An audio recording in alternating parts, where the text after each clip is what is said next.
be in med school, right? So, and we have like 20 minutes together. So, I'm going to break this down, but you should know in the background that this is like a whole micro ecosystem that farmers are creating on their 1 acre, okay?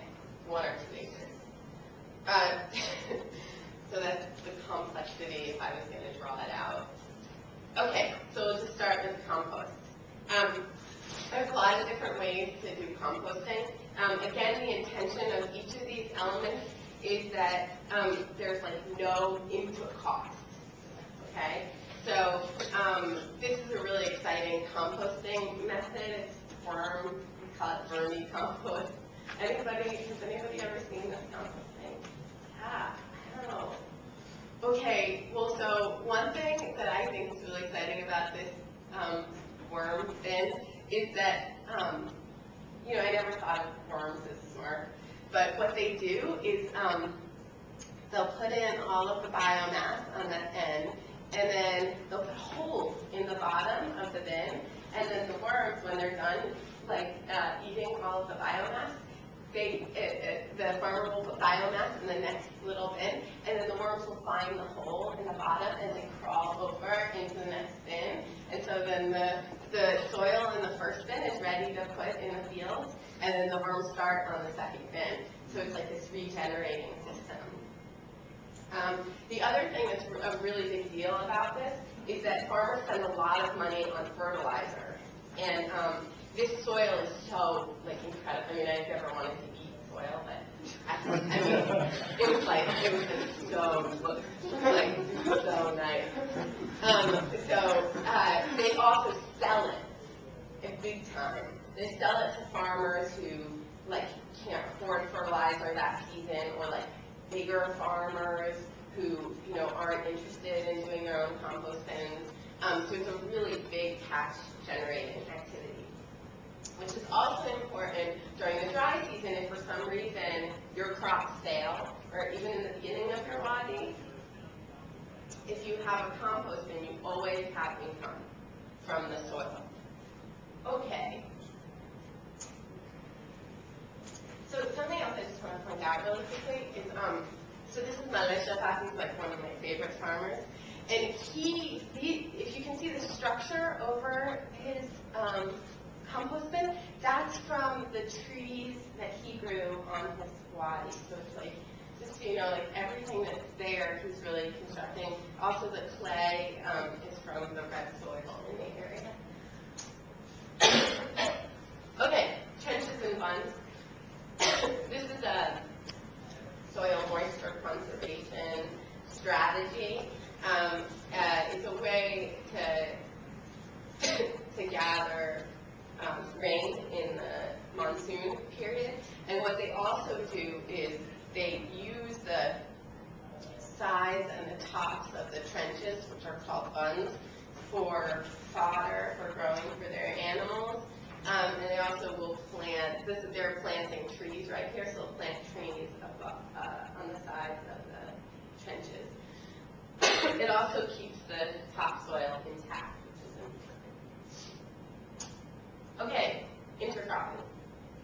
So, intercropping is this is a very superficial overview of the importance of these things. But intercropping is important for, if one crop fails from pests or from water or from disease, you have another crop that you can harvest. It's also really big in India right now because there's a lot of seeds that are going out of style. And so if you're intercropping, you're sort of keeping some of the cultural identity of those seeds intact. Also from market fluctuations, one crop, there's surplus and they have another crop. And also for micronutrients, both for, Indian, at least where I was, Indians, they eat plates full of rice. Just as these little kids, right? They'll eat a huge amount of white rice. It's great, but one of the things that's exciting about the wadi is that it encourages, if they have a really good intercropping system, encourages them to eat different kinds of legumes. So that's good for both them and for their soil. Okay, ponds, this is for keeping moisture in the soil, especially into the dry season. Also, the farmers tend to wash their animals in these ponds, which is a really important thing, especially when they're working really hard and the animals drink in there. Sorry, I'm getting over being sick. And then taking care of their small trees, and also emergencies if you have, some crops around that you see are really in trouble. I'm not going to get into a lot of the problems with the wadi, although I'm excited to talk about that at the end. One of the things that you want to be thinking, there's people who have died in these, right? Because they don't know how to swim. So I just want to throw that out, not for the dramatic effect, but for, you guys can really start to think about wow, pond, great idea. And then what are the social implications? Yeah. Isn't that, it's full of standing water. Is there a public health kind of risk to it, malaria? Malaria is a problem to begin with, and full of standing water is one of the things to avoid. In that sense, have you seen an increase in vector-borne diseases due to things like that? That wasn't, malaria wasn't a huge problem in this area. So that's sort of how I'm going to respond to your question. But the other thing I want to say is that,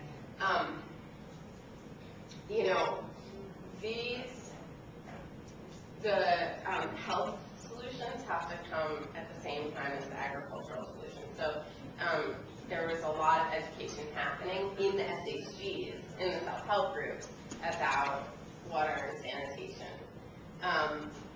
So absolutely, and that would happen in the SHGs simultaneously. Ideally. The other thing that I want to say is that's almost the least. I spent a whole year sick from water and from sanitation. So it's almost important, but it's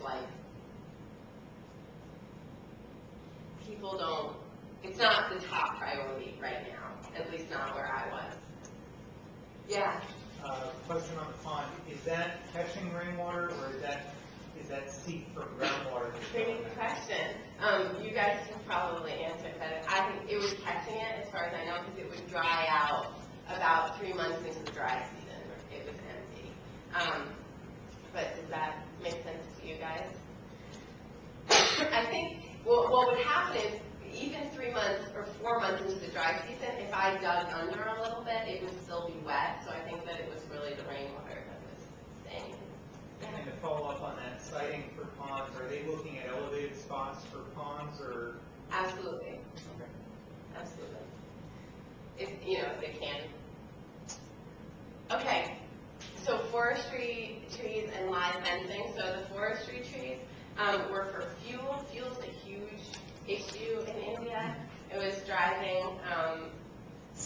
We were driving actually to we were taking a drive to this Buddhist monastery, and we drove. There's this lane, this highway that has these incredibly beautiful old mango trees.